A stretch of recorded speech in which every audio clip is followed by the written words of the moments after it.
जय गुरु जी संगत जी। जय गुरु जी संगत जी। जय गुरु जी। शुक्राना गुरु जी, अनंतम शुक्राना आप जी का। आइए संगत जी, पहले हम दरबार के दर्शन करते हैं। ये हमारे गुरु जी विराजमान हैं। गुरु जी नाल मौजा ग्रुप में आप सबका स्वागत है। दविंदर अंकल जय गुरु जी।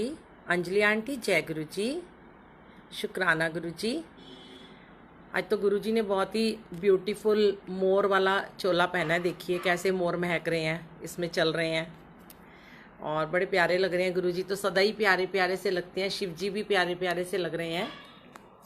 संगत जी आ जाइए, एक बारी सब लोग जुड़ जाते हैं। बहुत कृपा रही गुरु जी महाराज की कि शिव पुराण की बहुत सुंदर समापन कराया मेरे गुरु जी ने, शिव विवाह कराकर गुरु जी के हुक्म के द्वारा। और आज शिव पुराण का आखिरी अध्याय हम अभी बाद में श्रवण करेंगे, सुनेंगे और आप तक पहुंचाएंगे। सबको मेरी आवाज़ आ रही है संगत जी? जय गुरु जी। अंजलि आंटी आवाज़ आ रही है आपको मेरी? शुक्राना गुरु जी, लाख लाख शुक्राना आप जी का। हैप्पी दशहरा, हैप्पी अष्टमी, हैप्पी नवरात्रा, सब कुछ हो गया क्योंकि बहुत ही ब्यूटीफुल डे स्टार्ट हो गए हैं संगत जी। अभी त्योहारों के दिन शुरू हो गए हैं और देखिए अभी नवरात्रे गए हैं और फिर अभी दशहरा गया, उसके बाद करवा चौथ आने वाला है, फिर दिवाली आ जाएगी, होई माता का व्रत आएगा। तो बहुत सारे फेस्टिवल स्टार्ट हो जाते हैं, खुशियों वाले दिन आ जाते हैं। और देखिए मौसम भी कितना खुशगवार हो रहा है, कितनी अच्छी अच्छी सौंधी सौंधी महक आ रही है पत्तों में से। और गुरु जी के मंदिर भी दरवाजे भी खुल गए हैं। देखिए कितना शुक्राना है, मेरे गुरु जी ने अपने द्वार खोल दिए। तो गुरु जी तो सदा ही हर घर में विराजमान है संगत जी। अभी हम पहले सब एक बार जुड़ जाएं 2 मिनट और फिर हम अभी सत्संग शेयर करते हैं। पहले थोड़ा सा आज गुरु जी कुछ सत्संग शेयर करवाएंगे और शिव पुराण का आखिरी अध्याय। उससे पहले गुरु जी ने मुझसे श्री गुरु नानक देव जी की जन्म साखी की सेवा लेनी स्टार्ट कर दी है। आज मुझे लगा था कि मैं आज उसका पहला अध्याय आप सबको सुनाऊंगी, पर अचानक से ना गुरु जी ने ना मेरे मन में एक थॉट डाला कि हम ना रामायण का ना एक प्रसंग सुनाएंगे।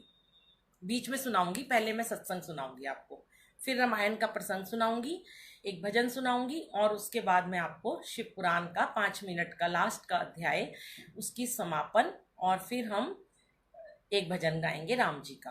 तो देखिए संगत जी, गुरु जी तो हर रूप में विराजमान है। गुरु जी से जुड़ने के बाद हमारे सारे इफेंट बट खत्म हो जाते हैं, बिल्कुल खत्म हो जाते हैं।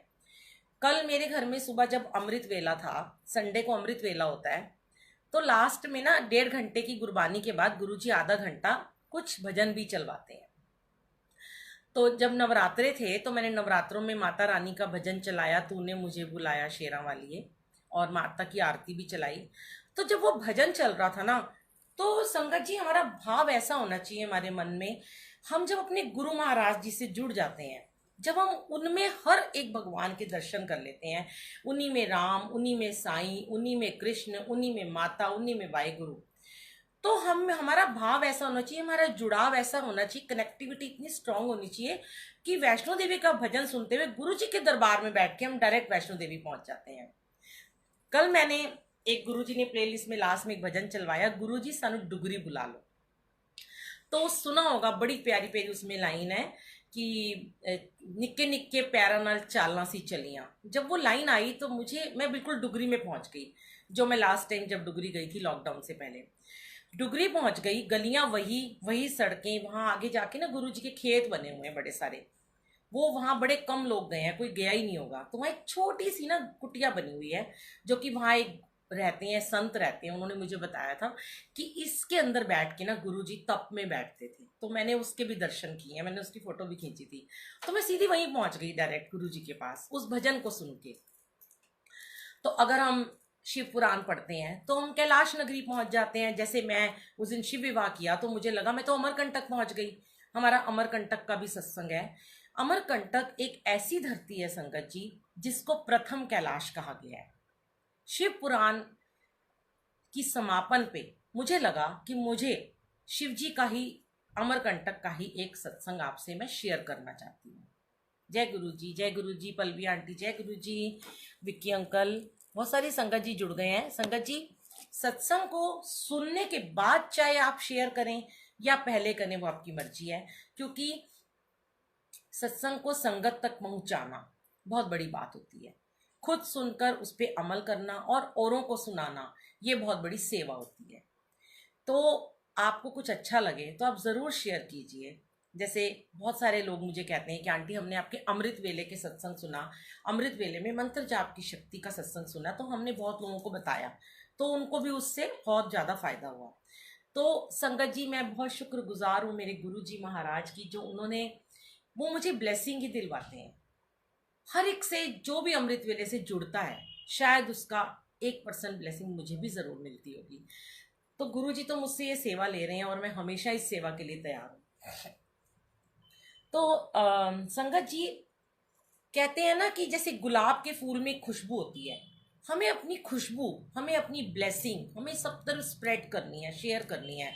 एक बार ना एक गुरु थे, वो अपने शिष्य से उनका शिष्य कहता है कि ये गुलाब का फूल है, जो इसकी खुशबू को, अगर मैं इस गुलाब के फूल को शक्कर की बोरी पे रख दूं, या मैं इसको किसी तिल के तेल में डाल दूं, या मैं देसी घी के डब्बे में रख दूं, तो क्या इसकी खुशबू खत्म हो जाएगी? तो वो गुरु कहते हैं कि चाहे तो इसे गंदी नाली में डाल दे, चाहे किसी में भी डाल दे, इसकी सुगंध जो है ना ऐसे की ऐसी रहेगी, क्योंकि नाली की दुर्गंध इसके अंदर कभी नहीं आ सकती, क्योंकि ये खुद ही खुशबू देने वाला फूल है। तो गुरु जी ने हम सारी संगत को, आप जैसी संगत को, सबको प्यारे प्यारे रोजेस बना के भेजा है, गार्डन में गुलाब के फूल खिलाए हुए हैं। गुरु जी की चरणों की माला में पिरोए हुए हम सारे वो मोती हैं, वो फूल हैं। गुरु जी ने चुन चुन के एक हीरे के ऊपर मेहनत की है संगत जी। हर संगत पे गुरु जी पर्सनल मेहनत करते हैं। कोई कहे वो कम ब्लेस है, ज्यादा ब्लेस है, मुझे इतने सारे मैसेजेस आते हैं। मैं हाथ जोड़ के आपसे विनती करती हूँ कि ये भी एक सेवा होगी। आप कभी मत देखिए कितने किसके व्यूअर्स हैं, कितने किसके लाइक्स हैं, कितने लोगों ने उस सत्संग को देखा, कितनों ने नहीं देखा। बहुत सारे लोग आज अपने मन में ये धारणा बना लेते हैं कि किसी के व्यूअर्स कम है ना तो वो कम ब्लेस्ड होगा, भाई उसका कनेक्शन ही नहीं है गुरु जी के साथ। किसी के व्यूअर्स ज्यादा हैं तो उसकी रिस्पेक्ट भी ज्यादा बढ़ जाती है। ऐसा मत करें। कोई ये व्यूअर्स, ये लाइकर्स, ये सब गुरु जी करवाते हैं। व्यूअर्स क्या होते हैं? किस किस ने आपके सत्संग को सुना, किस किस ने उसको देखा। जिस गुरुजी चाहते हैं कि ये सत्संग दुनिया तक पहुंचे तो वो पहुंच जाता है, गुरुजी नहीं चाहेंगे तो वो नहीं पहुंचेगा। हो सकता है गुरुजी किसी सत्संग के थ्रू मैसेज देना चाहते हो सारी दुनिया को, तो वो ज्यादा लोग सुन लेते हैं, तो उसके व्यूअर्स बढ़ जाते हैं। पर इससे जिसके कम लाइक्स हैं उसकी और दूसरे के रिस्पेक्ट में कोई फर्क नहीं आना चाहिए। बहुत लोग ये देखते हैं, मैंने खुद देखा, मुझे लोग बोल देते हैं आके, अरे आंटी आपका सत्संग तो इतने हजार लोगों ने देखा, आप इतने लोगों ने देखा, बड़ा अच्छा बोलते हो।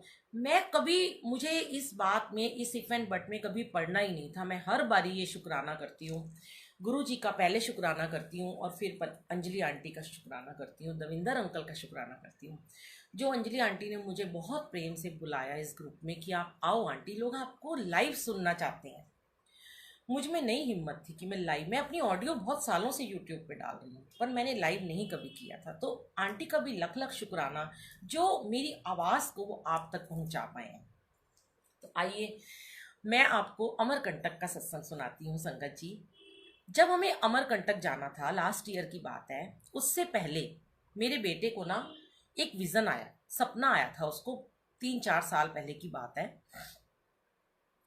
उसके कमरे में मैंने एक स्वरूप, जो सामने गुरुजी का एक स्वरूप लगा हुआ है, ऐसे बैठे हैं गुरुजी, वो स्वरूप मेरे को मंदिर से मिला था उसकी स्टडी के लिए, और मैंने उसको उसके बेड के पीछे लगा दिया और मैंने सोचा इसे मैं कल लगाऊंगी दीवार के ऊपर। तो मेरे बेटे को, मैं चली गई अमृतसर, उस दिन मेरे को गोल्डन टेम्पल जाना था सुबह सुबह। अगले दिन जिस दिन मैं गोल्डन टेम्पल जा रही थी, शताब्दी में बैठी थी, मेरे बेटे का मुझे 7 बजे फ़ोन आया कि मम्मी आज ना मुझे गुरुजी आए सपने में। देखिए संगत जी, उस समय ना गुरुजी मुझसे इतनी ज़्यादा सेवा नहीं लेते थे। गुरुजी ने मुझे सेवा बख्शी हुई थी, पर ऐसे दरबार लगाने की सेवा या फिर सत्संग शेयर करने की सेवा थी, पर दरबार और रंगोली की सेवा नहीं थी। तो मैं ना हमेशा जब भी बड़े मंदिर जाती थी ना, तो मैं सबको बोलती थी मुझे सेवा दे दो, मुझे सेवा दे दो, हाथ जोड़ती थी। तो कुछ लोग कहते थे कि यहाँ सेवा तो गुरुजी देते हैं, आप गुरुजी से मांगो। धीरे धीरे मैंने गुरुजी को कहना शुरू किया, गुरुजी मुझे आपकी सेवा करनी है, चाहे मंदिर में करूं चाहे मैं बाहर करूं, मुझे आपकी सेवा चाहिए। तो संगत जी, मेरे बेटे को ना सपने में ना गुरुजी आए। उसने मुझे बताया कि मम्मा, पूरी दुनिया से ना 4 लोग गए हैं और कोई 5-7 हजार वर्ष पुरानी जगह है जहाँ पे हम गए हैं। वहाँ पे 100-150 सीढ़ियाँ चढ़ के हम जाते हैं और वहाँ पे एक बहुत ऊंची पहाड़ी पे ना गुरुजी पत्थर की कुर्सी पे बैठे हैं। एक तरफ बहुत बड़ा शिवलिंग है, पीछे झरना बह रहा है, चारों तरफ हरे भरे वृक्ष हैं, फूल ही फूल है और बीच में गुरुजी विराजमान है। 100-150 सीढ़ियाँ चढ़ के हम 4 लोग जाते हैं दुनिया से। एक अंकल आंटी होते हैं और एक आंटी और होती है और एक मैं होता हूँ। तो वहां जाके गुरुजी को कहता है मेरा बेटा कि जाते ही वो कहते हैं हाँ बोल, तेनू की काम में, मैनू पता है तू क्यों आया है। तो कहता है कि गुरुजी आप ना मेरी मम्मी को बुला लो यहाँ, मेरी ना मम्मी बहुत खुश होएगी आपकी सेवा करके, आप मेरी मम्मी को प्लीज़ यहाँ पे बुला लो। तो गुरुजी ने ऐसे बैठे, वो कहता है, हंस रहे होते हैं, कहते हैं चल देखांगा। तो वो कहता है मेरी मम्मी को सेवा में बुला लो, उसको पता था मैं सेवा मांगती हूँ। तो संगत जी, वहाँ पे ना एक आंटी सेवा कर रही होती है साइड में बैठ के। तो गुरुजी कहते हैं तो इस आंटी से बात कर ले। तो वो उस आंटी के पास ले जाता है और उस आंटी से कहता है, अब देखिए संगत जी, हुआ क्या था कि जिन आंटी को मैं मंदिर में कहती थी कि मुझे सेवा दो, उनमें बहुत एटीट्यूड था। और जब मैं नोएडा में रहती थी, वहाँ भी 1-2 आंटियाँ सेवादार थी, उनमें बहुत ज़्यादा एटीट्यूड था। वो मुझे कुछ समझती नहीं थी, वो समझती थी कि ये तो ऐसे ही है, इसको तो कुछ आता ही नहीं है करना। पर आज गुरुजी की इतनी मेहर है कि जब गुरुजी रंगोली बनवाते हैं, एक एक फूल चुन चुन के वो मेरे को देते हैं कि ले तू लगा मेरी वीरा, ले एक एक फूल मैं तुझे देता हूँ। और कैसे मुझसे प्यार से इतनी ब्यूटीफुल वो रंगोली बनवाते हैं, इतनी सुंदर गद्दी लगवाते हैं, एक एक्यूरेट सेवा सिखाई उन्होंने मुझे। बहुत शुक्राना, अनंतम शुक्राना।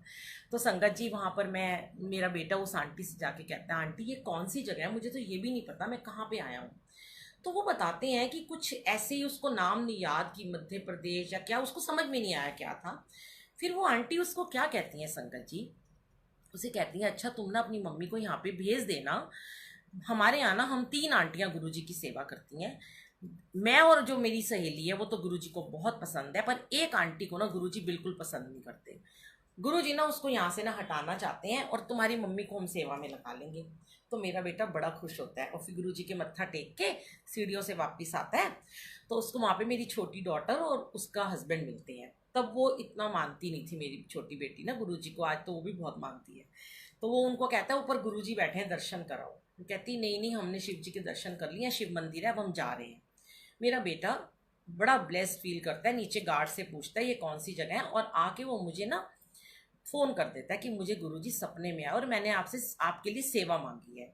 और बड़ा ही सुंदर नज़ारा था। और संगत जी, उसने ना सर्च किया यूट्यूब पे कि ये ढूंढा कि ये कौन सी जगह है, तो उसने मुझे उसकी ना वीडियो भेजी एक यूट्यूब से। वो 5000 वर्ष पुरानी जगह थी, मुझे नहीं पता वो कौन सी जगह थी। दोनों तरफ पहाड़ थे, वैसे ही पीछे झरना बह रहा था, बीच में ना इतनी बहुत छोटी सी ना एक ऐसे नदियां बह रही थी, दूध की नदियां बह रही थी। नीचे शिवलिंग था, बहुत नीचे शिवलिंग था और ऊपर से दूध उसके ऊपर गिर रहा था। मैंने देखा और मैं बड़ी ब्लेस्ड हो गई। मेरे मन में ना एक भाव आया, मैंने कहा पता नहीं कहाँ मेरे गुरुजी ने मेरे बच्चे को यहाँ बुला के इतने सुंदर दर्शन दिए हैं, मैं भी ब्लेस्ड हो गई हूँ। अब संगत जी, मैंने वो सपना बहुत सारे लोगों से शेयर किया, उस बात को 3-4 साल बीत गए। देखिए लास्ट ईयर की बात है, क्या हुआ कि जैसे मैं यूट्यूब पे अपने सत्संग डालती हूँ, तो मुझे लोग मैसेजेस करते हैं कि आंटी हमने आपका ये सत्संग सुना, हमें बहुत अच्छा लगा। एक अंकल है अमरकंटक में, उन्होंने ना मुझे ना लिखा, जय गुरुजी बुलबुल आंटी, मैं अमरकंटक से बोल रहा हूँ, क्या नाम था, नाम भूल गई, वैसे मेरी रोज उनसे बात होती है। और उन्होंने ना मुझे ना कुछ ना वीडियोस भेज दी, 3-4 उन्होंने मेरे को वीडियो भेजी जो कि फाइल होती है। जनरली मैं तो किसी की वीडियो भी नहीं खोलती, मैं किसी की पिक भी नहीं खोलती, मैसेज पढ़ के उसको मैं रिप्लाई कर देती हूँ।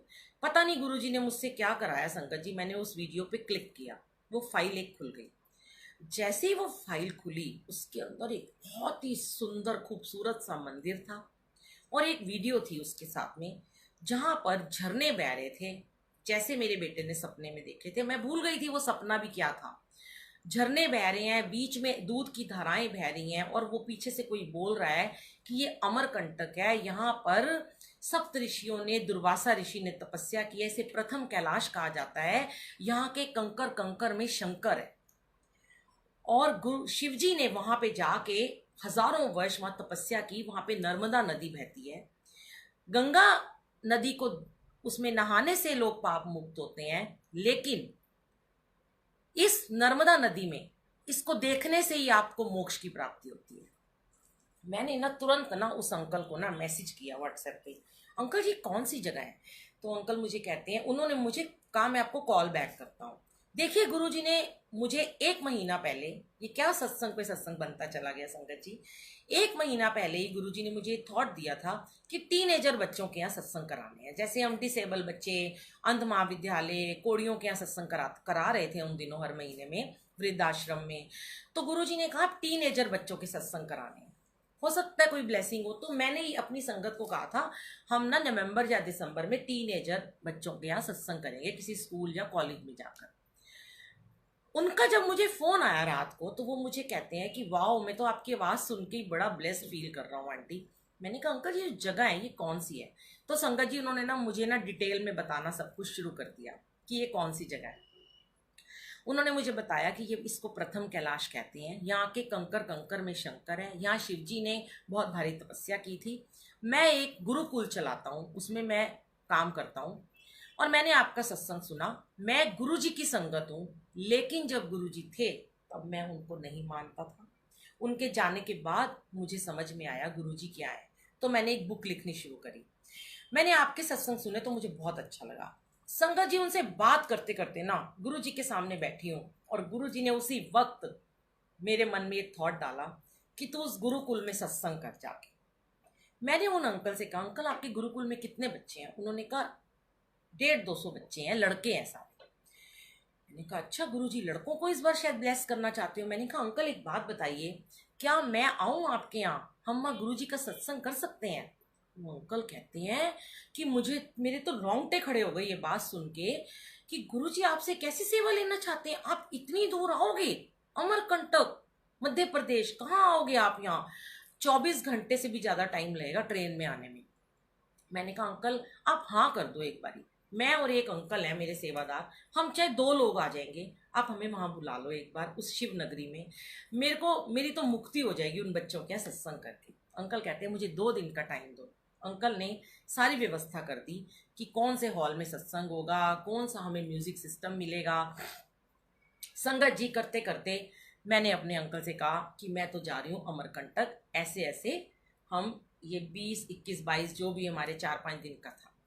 अब संगत जी जब मैंने अपनी संगत और सेवादारों को बताना शुरू किया कि मुझे अमरकंटक की सेवा मिली है सत्संग की, तो करते करते सेवा में कितनी संगत हो गई, टोटल 23 संगत तैयार हो गई जाने के लिए। शुक्राना गुरु जी। उसमें रोहिणी की संगत थे, मेरे जेठ जी थे, मेरी जेठानी जो बिल्कुल चल नहीं सकती थी बड़ी वाली, उनके घुटनों में इतनी प्रॉब्लम, वो बैठती नहीं ट्रेन में, इतनी उनको प्रॉब्लम। मेरा सत्संग है अभी 5-7 मिनट का और है, मैं आपको पूरा सुनाऊंगी क्योंकि मुझे गुरुजी बहुत ब्लेसिंग दे रहे हैं, बहुत अच्छी वाइब्रेशन आ रही है मुझे इस समय अपने गुरुजी के कमरे में फ्रेग्रेंस भी आ रही है, मैं बता नहीं सकती मैं कितनी खुश हो रही हूँ आज ये सत्संग सुनाते हुए। तो गुरुजी ने करते करते हमें शिव अंकल को फोन करवा दिया। मैंने मेरे हस्बैंड कहते हैं, मेरे अंकल कहते हैं शिव अंकल को भी पूछ ले चलेंगे। संगत जी उन दिनों शिव अंकल बहुत बिजी रहते थे, उनको रोज की उनकी सेवा थी सत्संग में जाने की, कभी दिल्ली कभी लुधियाना, आपको पता ही है वो रोजाना जाते हैं। मैंने अंकल को फोन किया, अंकल ने इतने बिजी होते हुए मुझे 1 मिनट में यस कर दी कि मैं, मेरी आंटी और मेरी सिस्टर हम तीनों चलेंगे। हमारी तो बातें खिल गई, हमने इतना शुक्राना किया कि गुरुजी अपने प्यारे दोस्त शिव अंकल को भी अपनी नगरी में बुला रहे हैं, और हमारे धन्य हो गए हम लोग। संगत जी हम लोगों ने ट्रेन की टिकट बुक करी, 23 बंदे हम चले गए वहां। मेरी जेठानी का बर्थडे था 22 नवंबर का शायद। मेरे जेठ जी ने यहीं बैठी हुई थी इस कमरे में, वो कहती मैं नहीं जाऊंगी। मैंने उनको ऐसे ही बोला गुरुजी के सामने, आपका बर्थडे गुरुजी की नगरी में, गुरुजी के सत्संग में हम केक काटेंगे। पता नहीं क्या हुआ, उन्होंने कैसे हाँ कर दी और वो भी तैयार हो गई। तो जब हम लोग यहाँ से सारे हम लोगों ने आने जाने की टिकट बुक कराई, 5 डेज का हमारा वहाँ का था, और हमने वहाँ ऊपर पहाड़ों पे भी जाना था जहाँ से दूध की नदियाँ बहती हैं। संगत जी, हम लोग जब जा रहे थे, हमारी ट्रेन 2 घंटे लेट हो गई। पूरे 2 घंटे हम जब स्टेशन पे पहुंचे सुबह के टाइम पे, हमारी ट्रेन लेट। अब हमसे गुरुजी ने देखिए क्या क्या सेवा ली। हमने चादर बिछाई बिल्कुल जहाँ पे ट्रेन आती है उस प्लेटफॉर्म पे। हंस रहे सारे संगत जी, शिव अंकल भी मुस्कुरा रहे कि ये कर क्या रही है बुलबुल आंटी, दीवानी हुई है। जो म्यूजिक सिस्टम हम ले गए थे, ब्लूटूथ चलाया, सबका सामान रखा, सारे चादर बिछा के बैठ गए, गरम गरम चाय लेके आए। हमने वहां पे गुरुजी का सत्संग करना शुरू कर दिया। संगत जी, सारा प्लेटफॉर्म हमें देख रहा, सारे तरह से लोग आके ये कर क्या रहे हैं, और हम डांस कर रहे हैं खड़े होके, और जय गुरुजी जय गुरुजी जय गुरुजी बोल रहे हैं, और चारों तरफ भीड़ लग गई, मजमा लग गया, और शिव अंकल भी हमारे साथ डांस कर रहे। हमने उनको बहुत नचाया।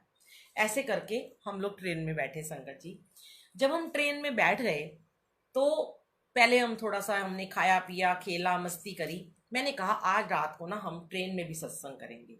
सब कहने लगे ट्रेन में तो आना जाना लगा रहता है लोगों का, कैसे करोगे सत्संग। तो हमारे बोगियां डिब्बे साथ साथ ही थे, एक ही बॉक्स में हमने इकट्ठे हो गए थे। हमने वहां पे गुरु जी का जो स्वरूप इतना सा मैं लेके जा रही थी वहां बच्चों को गिफ्ट करने के लिए, वो अपने बैग में से निकाला, उसको टेबल पे लगाया।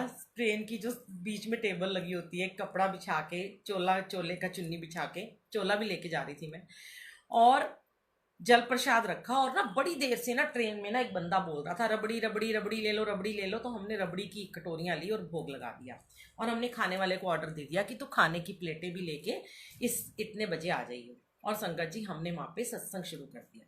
मैंने अभी कल परसों शेयर भी किया, वो सत्संग अमरकंटक का वीडियो है मेरे, उसमें देखेंगे आप, गुरुजी उसमें आएगा। तो संगत जी, जो लोग आ रहे थे जिनको वॉशरूम जाना था, आप बिलीव नहीं करोगे कि इधर वाले लोग जब इधर जाना चाहते थे वो हमें देखते और वो वापस चल जाते उस वॉशरूम में, इधर वाले इधर चल जाते, और कुछ लोग आके मत्था टेक रहे। हमने सबको चाय पिलाई, हमने सबको रबड़ी खिलाई, और देखिए मैंने गुरुजी को कहा गुरुजी काश समोसा प्रसाद मिल जाए, आज आपको समोसे का भोग लगाते हैं। सच में संगत जी, आपको मैं क्या बताऊं, अभी हमें पौना घंटा हुआ था सत्संग करते हुए। पौने घंटे बाद एक अंधेरी वाली जगह पे रात के 11:15 बजे एक हमारी ट्रेन रुकती है। बाहर खूब अंधेरा, खूब अंधेरा, कोई बंदा नहीं, और वहां ट्रेन सिर्फ 3-4 मिनट के लिए रुकी। और मैं खिड़की में बैठी हुई थी, जो सिंगल सीट होती है, वहां शिव अंकल थे, मैं थी। सत्संग चल रहा है, मुझे गुरुजी कहते हैं पीछे देख। मैंने खिड़की में से देखा, एक टोकरी में एक बंदा गरम गरम समोसे लेके बैठा हुआ था। मैंने किसी को कुछ नहीं कहा, अपना पर्स उठाया और मैं दरवाजे की तरफ भागी। सब मुझे देख रहे, क्या हुआ इनको। मैं नीचे भी नहीं उतरी क्योंकि मुझे डर लग रहा था ट्रेन ना चल जाए। मैंने उस बंदे को बुलाया, मैंने कहा भैया समोसे कितने के। उसने बोला कितने, 10 रुपए के 3। मैंने बोला इसमें कितने हैं। उसने बोला 60-70 होंगे। मैंने कहा तो सारे दे दे। और संगत जी, जब मैं वो टोकरी लेके समोसे की गुरुजी के आगे रखी, आंसू बह रहे थे हमारे सब संगत के आंखों से, और मेरे इतने आंसू बह रहे थे। मैंने कहा गुरुजी क्या मांगा था आपसे, आपका सत्संग ट्रेन में करे, समोसे मांगे वो भी दे दिए। शुक्राना गुरुजी। लिए समोसे, जितने हमारे डब्बे में लोग थे हमने सबको बांटा प्रसाद, थोड़ा थोड़ा सबको दिया, रबड़ी भी दी सबके हाथ में। हमने बोला गुरुजी का सत्संग है। और आप मानोगे, आखिर वाली सीट पे 5 मुस्लिम लोग बैठे हुए थे, मुल्ला, और मैंने उन्हें भी प्रसाद दिया। ये हमारे गुरुजी के सत्संग का प्रसाद है। उन्होंने खाया, कितनी मेहर है मेरे मालिक की। तो संगत जी, फिर हम पहुंच गए अमरकंटक। वहां जाकर हम लोगों ने एक बहुत बड़ा हॉल लिया जिसमें 23 बेड लगे थे। हमने शिव अंकल से कहा आपको अलग रूम ले देते हैं। अंकल ने कहा नहीं, मैं इस समय सेवादार हूँ, सेवा करने आया हूँ, मैं तुम्हारे साथ इसी कमरे में सोऊंगा। ये उनका इतना बड़ा बड़प्पन है, वो इतना प्यार करते हैं मुझे, इतना प्यार सबको करते हैं। गुरुजी उन्हें हमेशा चढ़ती कला में रखें, उन्हें स्वस्थ रखें। वो हमारे साथ सोए, हमने इतना एंजॉय किया, इतनी बातें की आंटी के साथ और उनकी बहन के साथ। अगले दिन हमारा सत्संग था, हम वो जगह देख के आए। और संगत जी, वहां पे कम से कम 150-200 लड़के, पूरे उनके गुरुकुल के बच्चों को दरबार हमने लगाया। हमें फूल भी नहीं मिले ढंग के, हमने उनके गार्डन से ही बच्चों से फूल तोड़वाए, और वो हमने रंगोली बनाई और वहाँ पे गुरुजी का स्वरूप रख के उनसे हमने वहाँ पे सत्संग किया। अब सत्संग करने के बाद जब बहुत ब्लेसिंग मिली, वो भी बहुत, सत्संग लंबा हो जाएगा, उसमें किसी बच्चे को गुरुजी के साक्षात दर्शन हुए थे, फिर कभी सुनाऊंगी। इसके बाद क्या हुआ, नेक्स्ट डे हम लोग नर्मदा नदी गए, हमने दर्शन किए, मंदिर के दर्शन किए। और हमें जो हमारे उन्होंने गाइड दे रखे थे, जिन अंकल ने हमारी सारी बुकिंग करी थी, उन्होंने हमें कहा कि मैं ना तुम्हें वहां लेके जाऊंगा जहां से दुग्ध धारा बहती है। जब मैं जा रही थी ना, उससे 5-6 दिन पहले मैंने अपने बेटे से कहा, बेटा मुझे लगता है ये तो वही जगह है जो तुझे सपने में आई थी। मेरा दिल धड़क रहा है, मुझे ऐसे लगता है गुरुजी ने तुझे पहले ही वो जगह दिखा दी थी। तो मैंने अपने शिव अंकल को और सबको ये सत्संग सुनाया। मैं बड़ी घबराई घबराई सी थी कि सच में गुरुजी मुझे वहां बुला रहे हैं। और संगत जी, जब हम गए ना, जहां पे दुर्वासा ऋषि ने तप किया था, एक गुफा के अंदर, उसकी सीढ़ियां, पत्थरों से, सीढ़ियों से 150 सीढ़ियां, 125 सीढ़ियां उतर के नीचे पहाड़ों में से कट कट के पहाड़ थे, इतनी मुश्किल से सब चल रहे थे। मेरे जेठ जी तो मेरी जिठानी के साथ बैठे रहे, वो नहीं चल पाई। शिव अंकल आंटी को लेकर हम सब, और मेरे फोन में लगातार मंत्र जाप चल रहा था, कॉन्टिन्यूस। और शिव अंकल मुझे कहते हैं, तेरे को डर नहीं लगता तेरा फोन नीचे गिर जाएगा, पहाड़ों में गिर जाएगा, तू जाप चला रही है? मैंने कहा मेरे गुरुजी साथ साथ हैं। और संगत जी, एज इट इज वो सीढ़ियां उतर के हम गए, और दोनों तरफ से ऐसे नदियां बह रही थी, और पूरी दूध की नदी बह रही थी।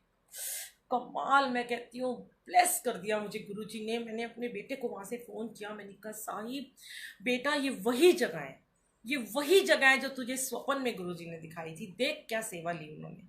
मैं धन्य हो गई वहां पे जाके। और हमने दुर्वासा ऋषि की गुफा को देखा, और वहां एक माता रानी की बहुत सुंदर गुफा बनी हुई थी, उसके दर्शन किए। बहुत थक गए हम लोग, फिर वापस आए। फिर ऐसे ही हमने ट्रेन में आते हुए बहुत सुंदर सुंदर सत्संग किया। तो ये गुरुजी ने मेरा अमरकंटक का सत्संग, ना भूलने वाला एक यादगार सत्संग करवाया। कि गुरुजी कहते हैं कि मैं तुम्हें अगर स्वप्न में कुछ दिखाता हूँ तो वो तुम्हारे लिए एक बहुत बड़ी ब्लेसिंग होती है।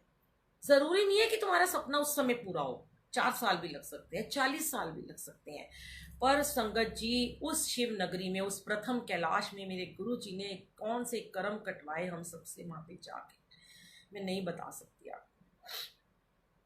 और संगत जी, मैं अभी संगत जी को आधा घंटा हो गया है, 25 मिनट हो गए हैं।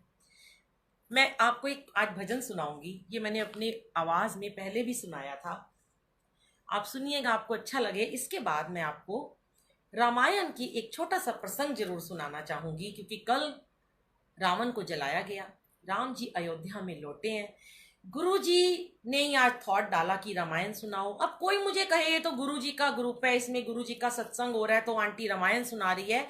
तो देखिए, वेद पुराण ग्रंथ सब गुरु जी ने लिखे हैं।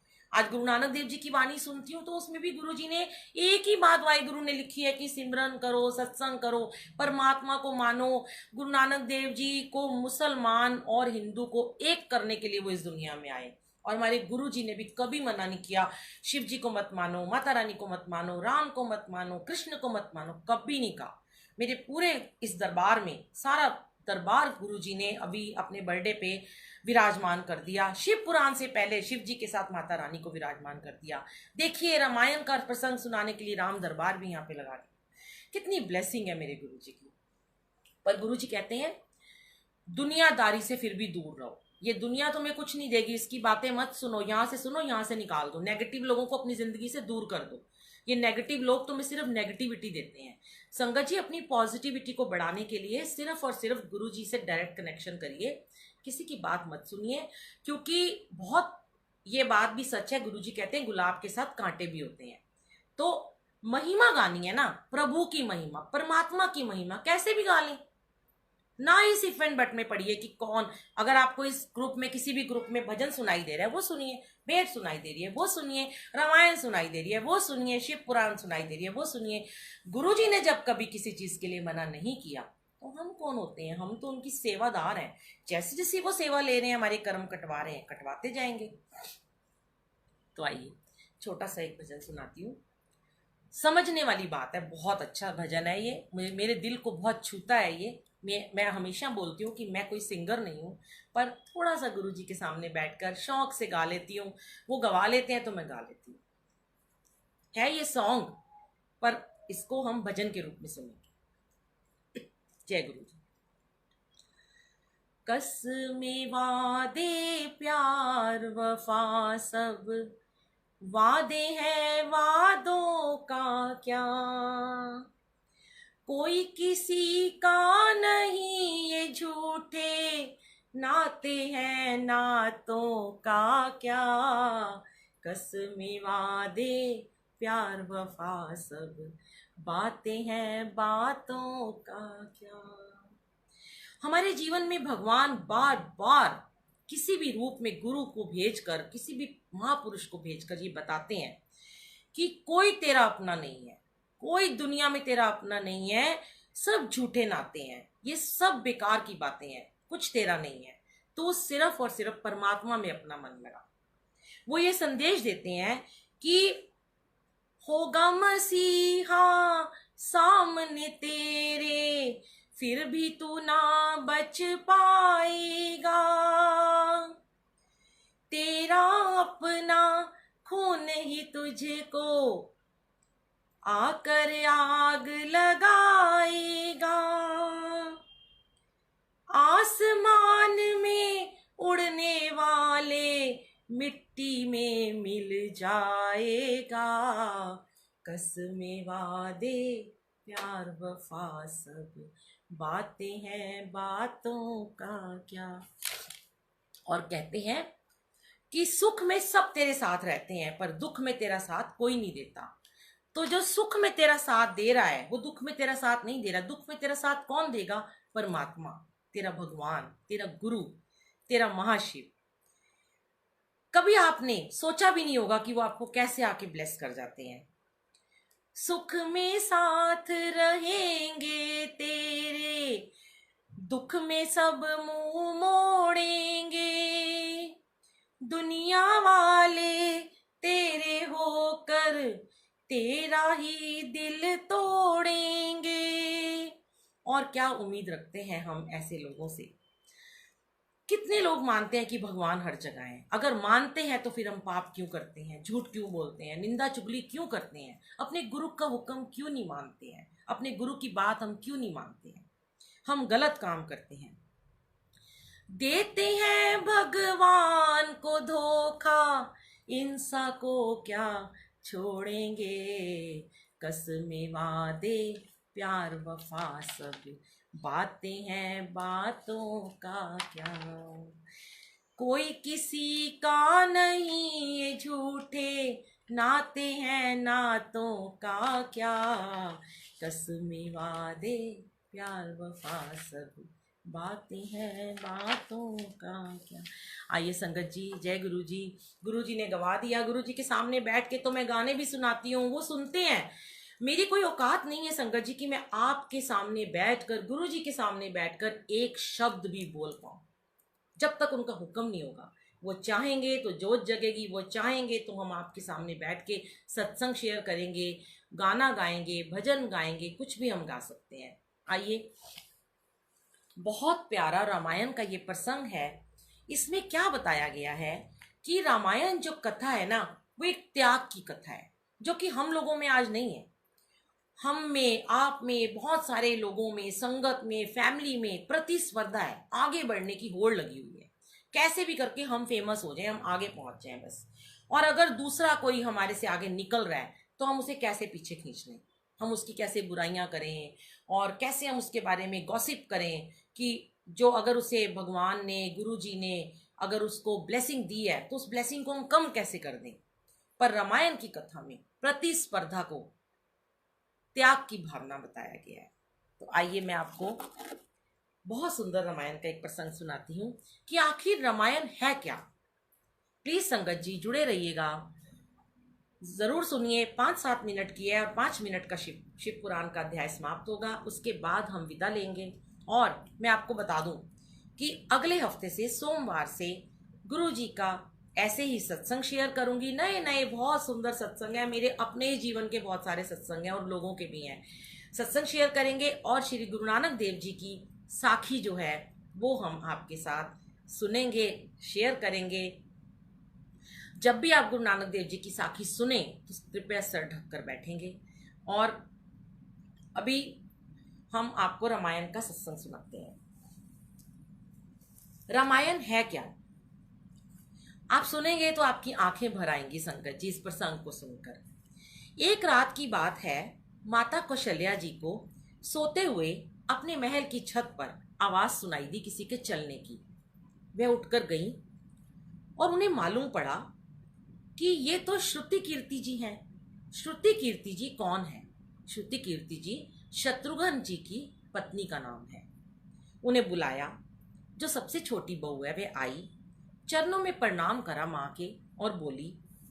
माँ ने उन्हें कहा, श्रुति अकेली रात को क्या कर रही हो? इस समय कहाँ टहल रही हो तुम? बिटिया, क्या तुम्हें नींद नहीं आ रही है? शत्रुघ्न कहाँ है? माँ भी नींद में थी, माँ भूल गई थी शत्रुघ्न कहाँ है। श्रुति कीर्ति की आंखें भर आईं। माँ से चिपट कर उनकी गोदी में सिमट गई। बोली, माँ, उन्हें गए तो 13 वर्ष हो गए माँ। उफ!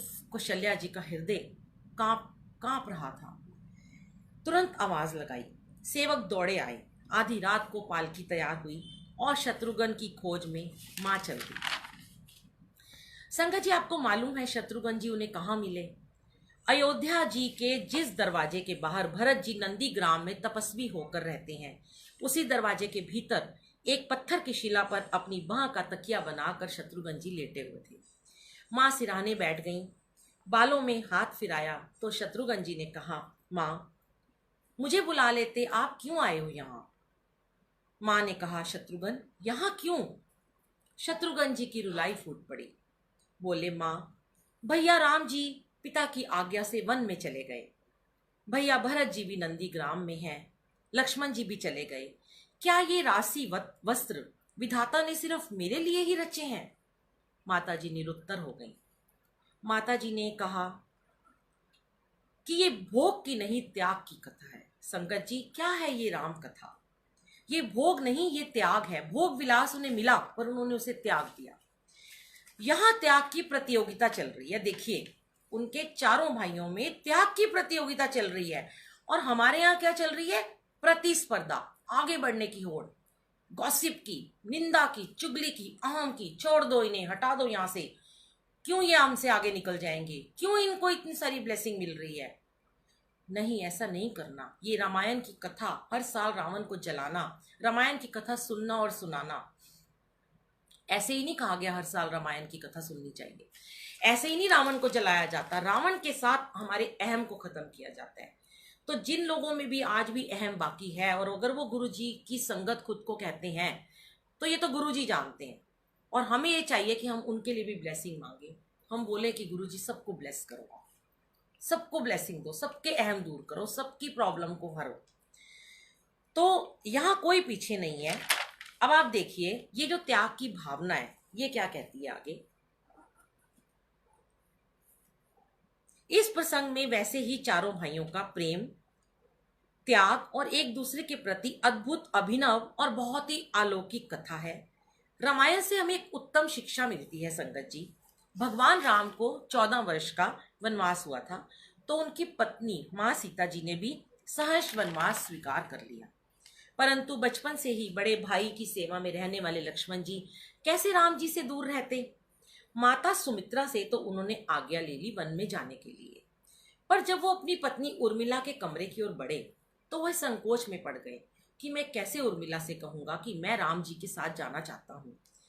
पर उर्मिला ने अपना धर्म निभाया, पत्नी धर्म निभाया और उन्होंने उनके संकोच को ध्यान में रखते हुए कहा कि मैं तो आपकी आरती उतारने के लिए खड़ी हूँ स्वामी, आप जाइए भाई के साथ। देखिए क्या त्याग था उर्मिला का। ये सोच विचार के वह चले गए। उन्होंने कहा, मैं आपको नहीं रोकूंगी, मेरे कारण आपकी सेवा में कोई बाधा नहीं पड़नी चाहिए, इसलिए मैं आपके साथ जाने की जिद भी नहीं करूंगी। लक्ष्मण जी चले गए क्योंकि उनकी पत्नी का ये धर्म था। 14 वर्ष तक संगत जी उर्मिला ने अपने महल के दरवाजे बंद नहीं किए और वहां पर दीप जला रखा था और उस दीप को बुझने भी नहीं दिया कि कब मेरे लक्ष्मण, मेरे स्वामी आएंगे और मैं यहाँ दीपक जलाऊंगी अयोध्या में। अब हम सुनते हैं रामायण की कथा। क्या आज ऐसे भाई भाभी हैं इस दुनिया में? आज है ऐसा परिवार कि जो एक दूसरे के लिए इतना त्याग करने को तत्पर हो? तो रामायण कथा के प्रसंग सुनना ताकि हम सबका आपस में प्रेम बने। आज हमें गुरु परिवार मिल गया, गुरु परिवार में सारे रिश्ते हमें मिल गए हैं, तो क्या हम इनके लिए थोड़ा सा त्याग नहीं कर सकते? हम इनके लिए इन्हें प्यार नहीं कर सकते? हम गुरु जी के हुक्म को मानकर अपनी संगत को जोड़ने की सेवा तो कर ही सकते हैं ना संगत जी, कि संगत को जोड़ना है। संगत में ऊंच नीच का भेदभाव नहीं करना, छोटे बड़े का कोई भेद नहीं करना। फिर जब कौशल्या जी को पता चलता है कि लक्ष्मण जी को बाण लगा है, तो वो कहती हैं कि राम जी को कहना कि लक्ष्मण को बिना लाए अयोध्या ना लौटे। वहां हनुमान जी सबका प्रेम देखकर भाव विभोर हो जाते हैं। हनुमान जी उर्मिला से पूछते हैं, देवी आपको अपने पति की कोई चिंता नहीं है? तो उर्मिला जी क्या कहती हैं? वो कहती हैं, मेरे पति तो प्रभु श्री राम की गोद में लेटे हैं। जब से लक्ष्मण गए हैं 14 वर्ष होने को आए, वह सोए नहीं। अब वो उनकी गोदी में विश्राम कर रहे हैं। उनके रोम रोम में राम है, उनके शरीर में, तन में, मन में राम बसे हैं, तो उनका कोई बाल भी बांका नहीं कर सकता। आप निश्चिंत रहें। संगत जी, असल में राम राज्य की जो नींव थी वो जनक की बेटियां थी, सीता और उर्मिला। कभी सीता तो कभी उर्मिला। भगवान राम ने तो केवल राम राज्य का कलश स्थापित किया, परंतु वास्तव में राम राज्य इन सब के प्रेम, त्याग, समर्पण और बलिदान से आया हुआ एक बहुत सुंदर प्रसंग है ये।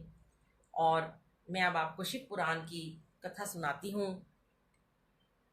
उससे पहले हम राम जी के लिए 2 लाइन गाते हैं, आप भी गाइएगा। सजा दो घर को गुलशन सा, सजा दो घर को गुलशन सा, अवध में राम आए हैं।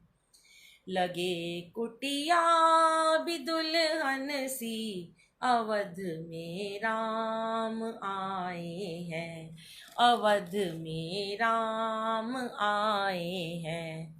जय गुरु जी। आइए संगत जी, शिव पुराण का आखिरी अध्याय 5 मिनट का सुनते हैं। बहुत सुंदर अध्याय है, इसको जरूर सुनिएगा।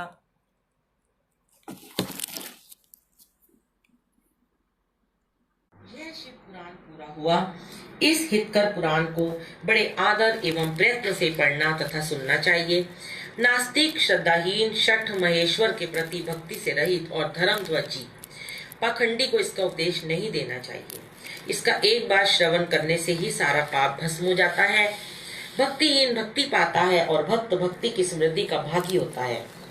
दोबारा श्रवण करने पर उत्तम भक्ति और तीसरी बार सुनने पर मुक्ति सुलभ हो जाती है। इसलिए मुमुक्षु पुरुषों को बारंबार इसका श्रवण करना चाहिए। किसी भी उत्तम फल को पाने के लिए शुद्ध बुद्धि से इस पुराण की 5 आवृत्ति करनी चाहिए। ऐसा करने से मनुष्य उस फल को प्राप्त कर लेता है, इसमें संशय नहीं है। प्राचीन काल के राजाओं, ब्राह्मणों तथा श्रेष्ठ वैश्यों ने इसकी 7 आवृत्ति करके शिव का साक्षात दर्शन प्राप्त किया है। जो मनुष्य भक्ति परायण हो इसका श्रवण करेगा, वह भी इलोक में संपूर्ण भोगों का उपभोग करके अंत में मोक्ष प्राप्त कर लेगा। यह श्रेष्ठ शिव पुराण भगवान शिव को अत्यंत प्रिय है। यह वेद के तुल्य माननीय, भोग और मोक्ष देने वाला तथा भक्ति भाव को बढ़ाने वाला है। अपने प्रमथ गणों, दोनों पुत्रों तथा देवी पार्वती जी के साथ भगवान शंकर इस पुराण के वक्ता और श्रोता का सदा कल्याण करें। वायव्य संहिता संपूर्ण, शिव पुराण संपूर्ण। व्यास उवाच एतचिव पुराणम हि समाप्तम हितमाद्रा पठितव्यम प्रयत्नेन श्रोतव्यम च तथैवि नास्तिकाय न। आइए संगत जी, अब संस्कृत में है इसका उल्लेख, लेकिन हम संस्कृत में नहीं सुन पा रहे हैं। तो और मैं आपको ये बता दूं कि YouTube पर मेरा चैनल है बुलबुल आंटी सत्संग के नाम से, उस पर सारी शिव पुराण डाली है, पार्ट नंबर 210 से लेकर 310 तक, और उसके बीच बीच में सत्संग भी हैं। और बहुत सारी संगत जी चाहती हैं कि उनके कुछ क्वेश्चन आंसर हैं, तो उसी में मेरा फ़ोन नंबर दिया, अगर किसी को मैसेज करना हो ओनली व्हाट्सएप पे आप मैसेज कर सकते हैं। तो प्लीज़ आप ज़्यादा डिटेल में ना जाएं। आइए हम ये अवध में राम आए हैं, इसको सुनकर इसकी समाप्ति करते हैं। जय गुरु जी।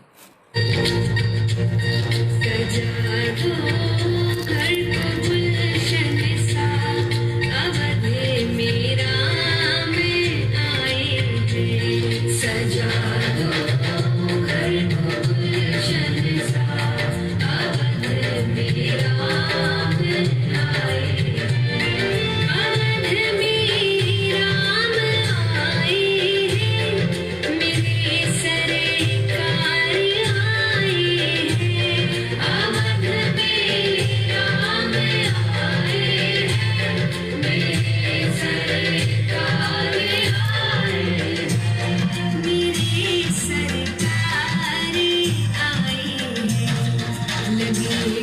कुटिया में दुल्हन सी, लगे कुटिया में दुल्हन सी, अवध में राम आए, सजा दो हर गुलशन सा, अवध।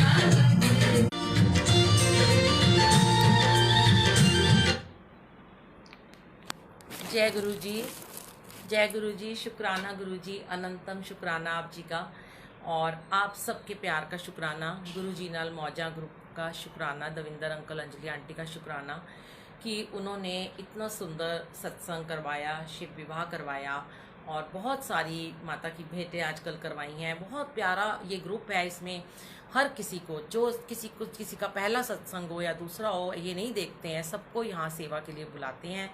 आप लोग भी अपने सत्संग शेयर करना चाहें तो अंजलि आंटी से कांटेक्ट कर सकते हैं।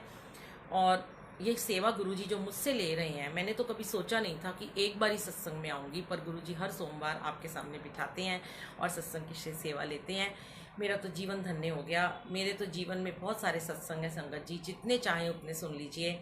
मेरे को टाइम की भी कोई लिमिट नहीं है, पर आप लोगों का टाइम भी बहुत कीमती है। मुझे लगता है कि थोड़ा थोड़ा सुनाऊंगी तो कहते हैं ना, सहज पके सो मीठा होए। तो बहुत प्यारा प्यार है गुरु जी का कि मेरा तो मन करता है मैं भजन भी सुनाती रहूं, चाहे आवाज़ अच्छी लगे या ना लगे, मेरे गुरु जी को पसंद है बस, तो इसलिए मैं सुना देती हूँ। शुक्राना शुक्राना शुक्राना। लव यू गुरु जी। जय गुरु जी।